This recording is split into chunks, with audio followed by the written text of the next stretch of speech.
मित्रांनो बघा आम्ही इथं आलो आहोत गुणवंत महाराजच्या दर्शनासाठी. तर बघा गुणवंत महाराज यांचं जन्मस्थान असलेलं गाव आहे सिंधी. सिंधी तर इथं आज आलो. आम्ही इथं आलो होतो सिंधी गावाला भेट देण्यासाठी गणवंत महाराज दर्शनासाठी.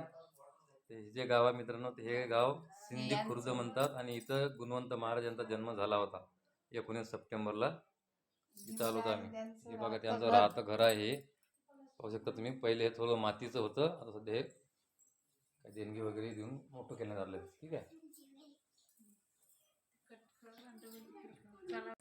गुणवंत महाराज यांच्या गावातली गडी आहे, हे मातीची गडी आहे आणि ह्यातूनच जे नागदेवता आहे ते प्रकट झाली होती असं अतुलचं म्हणणं आहे.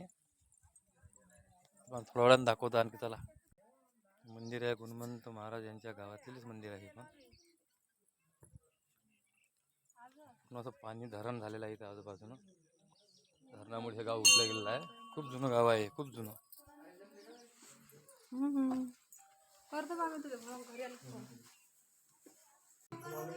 हे गुणवंत महाराज मूर्ती आहे, पण छान मूर्ती आहे इथं बघा. साक्षात दर्शन झाले अक्षरशः आम्ही गुणवंत महाराजच्या गावामध्ये आलो आणि खूप असं बरं वाटते.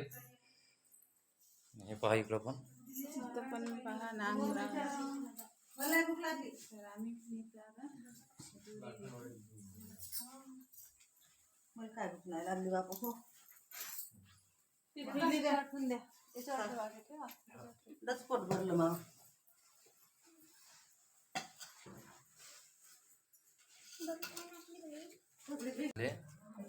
मिरची, पोळी, कांदा, भाजी.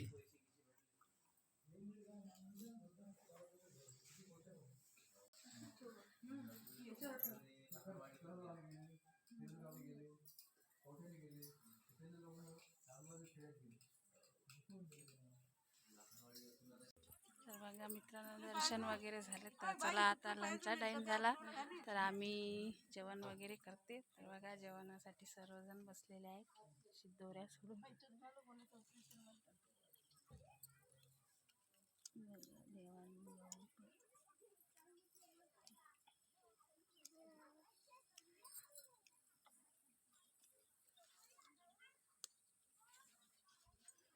जेवण इराट रे. काय खाते तू? काही काही काय घे. हे का बाई भाजी घे ना. आमचं हे राहिलं तर थोडासा बेसन पोळी आणली रेखा ताईनं. देवान भाऊ पण आहेत. चला मित्रांनो आता जेवण वगैरे करते. बाय, नक्की.